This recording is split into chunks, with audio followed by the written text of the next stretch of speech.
Have y'all ever read a book so good that you just needed to tell somebody about it?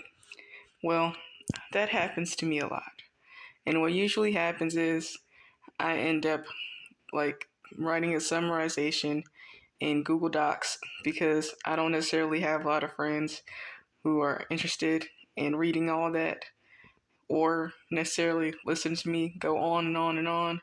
So this time around, I decided to do something different. I did a recording of pretty much the summary that I put in the docs. So I hope y'all listen to it and I hope you enjoy it. Thanks. The book is called Boys in the Valley. It's about a young boy, Peter, on the path to priesthood. Peter was orphaned at a young age, his dad having killed his mom in a murder-suicide. At the orphanage he has been at for years, Peter is the oldest and becomes a protector of sorts. The head father, Poole, is abusive and uncaring, and his right-hand man, Brother Johnson, was a former prisoner who takes delight in shoving the kids around and trying to keep order. Johnson hates Peter because he sees him as defiant, but it's only in the face of cruelty. Johnson also hates Father Andrew because he thinks he's too lenient with the kids and has taken Peter under his wing.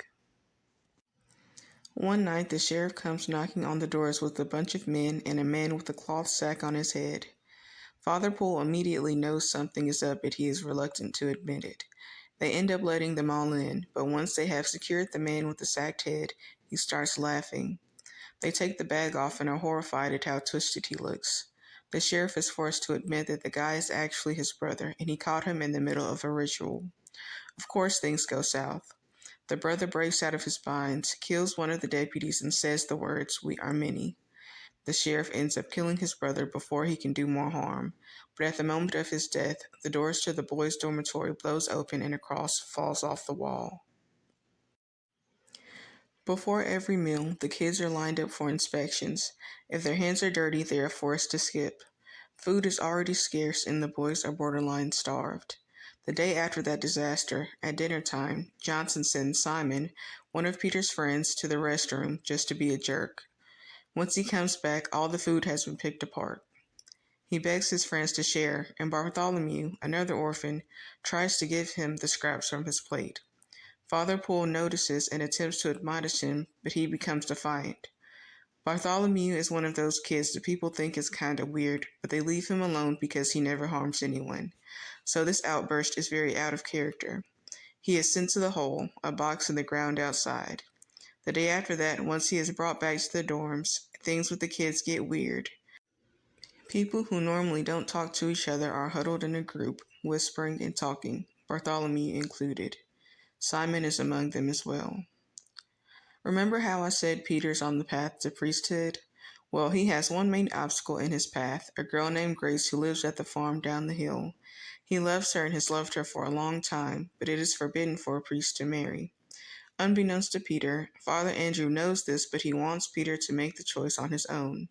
He views Peter as his own son and will respect whatever decision he makes. On their next visit to the farm, Peter comes to a decision that he will abandon his dreams of priesthood to have a family, but he feels guilty and doesn't tell Father Andrew. Meanwhile, while they have been gone, murder has occurred. Basil, one of the boys who Peter has cared for over the years, has been strangled and strung up in the chapel, his body cut to pieces. Ben, another of the younger boys, was tied up and stuffed in the attic. He is found by Father Johnson, who then discovers the body of Basil. He alerts Father Poole, who dismisses it as a suicide, even though it is clearly not. Things with the newly formed group of boys are getting weirder. Peter swears he sees shadows flickering around their bodies, but thinks it may just be from the stress of recent events. But Basil had warned him that something was wrong with the other boys before he was killed. And David, an older kid who has no aspirations for priesthood or anything remotely related, has told him that something is wrong too. David attempts to get answers from the group, but when he confronts them, he gets an awful feeling inside. He knows they are not the same boys they were. Something is wrong with their eyes. That night, Ben makes a stand once he realizes that Father Poole has deemed the murder a suicide, but he is sent to the hole with Bartholomew. the ringleader of this new group. The next day, Father Poole has a ceremony for Basil, but things go very wrong. Chaos ensues as the newly formed group of boys start murdering the other kids and set the chapel on fire. Peter and David end up escaping to the dormitory with a few survivors. Brother Johnson, who is preparing to go get help, realizes the horses have been slaughtered.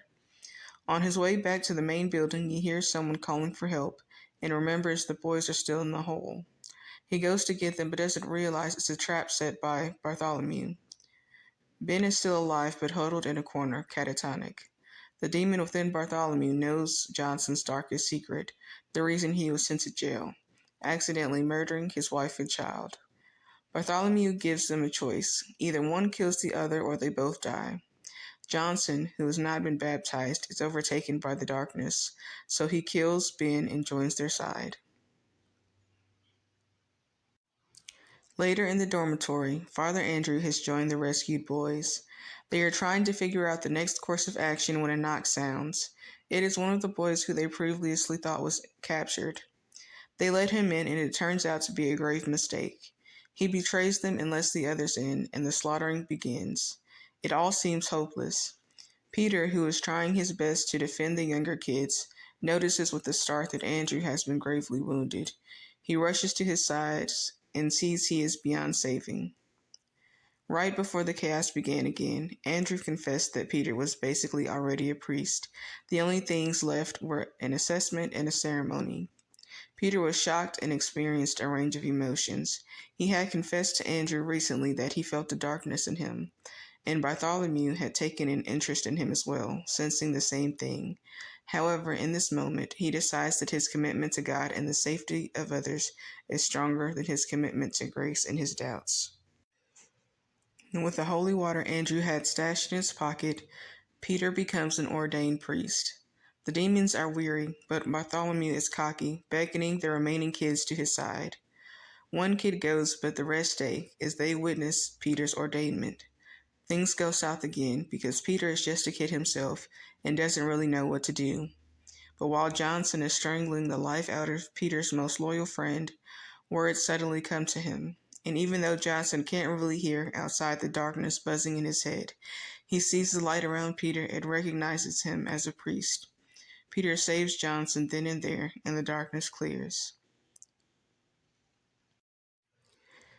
Meanwhile, David, who has been abused by Father Poole almost his whole life, is unable to break free from his command.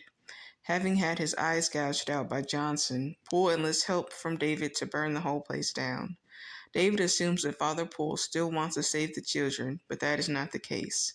The fire blazes and Peter covers the remaining children with his body. But unbeknownst to him, Johnson, who he just saved, comes to a resolute decision. He stands before Peter and the kids, protecting them from the fire with gratitude and peace. With the building in flames, David struggles to find a safe exit. He has had mixed feelings through this entire mess, torn between selfishness and selflessness. He knows the kids looked up to him, even if he doesn't want to admit it. He has two paths, the room where he knows Peter and the boys are, and the exit he knows is safe. He decides to save Peter and the boys. All is not well yet. They end up trapped between a collapsed floor and Bartholomew. Peter is tired and hasn't yet mastered how to control the light, so he prays and uses a physical attack and is stabbed in the process. He has a flashback of Andrew during their discussion around priesthood, and he rises once again. He signals David to move the kids and rushes Bartholomew, throwing them both down in the hole of fire. Bartholomew's body is broken during the fall, but he seems to come back to himself, even though Peter thinks he sees a flash of darkness. Either way, he stays with him until death takes him away. Peter is rescued by David, and they escape through the window. The next morning, they are seen by Grace and her dad coming down the hill. They all collapse from pure exhaustion. Peter, who has been stabbed, smiles upon seeing Grace, but then he says, "Hey, can you see them?" Obviously, there's no one around that they can see. But then he says, "I saved them, and they're waiting for me," and he passes away with a smile on his face. I picked up this book at random. It looked spooky and the synopsis was interesting, but it was so much more. I say this book broke my heart, but it would be more accurate to say it rearranged it. I sense an underlying message that says, yes, you are broken. Yes, the world is a scary place. Yes, you are human after all. But there is peace in staying firm in your beliefs. And when it's over, you will be reunited with the people you loved and cared for. Happy October, I guess.